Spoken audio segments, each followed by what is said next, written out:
8 statues, 3 sculptures et un tambour. Ce sont les seules œuvres connues de Mangareva à ce jour. Mais surtout, c'est la première fois que l'on a réussi à rassembler une telle collection. Les musées de Londres, New York, le Vatican à Rome, tous ont accepté de prêter ces statues pour l'occasion.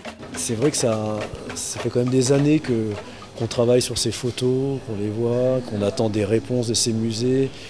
Et souvent, on n'a pas reçu de réponse. Et de les voir maintenant les unes à côté des autres, comme ça, je trouve ça assez...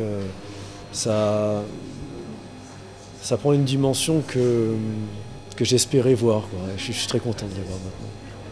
Pillées et détruites par les missionnaires, voici les quelques statues sauvées. Elles devaient servir de preuve pour démontrer l'évangélisation de ces îles. Dans l'évangélisation du Pacifique par rapport aux protestants, et pour montrer qu'à Mangareva ça a bien fonctionné, ils vont donc envoyer tous ces objets et ils vont faire une liste.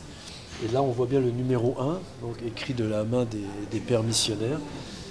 Donc ça c'est aussi par cela que l'on est certain que cette statue est bien celle du Dieu tout.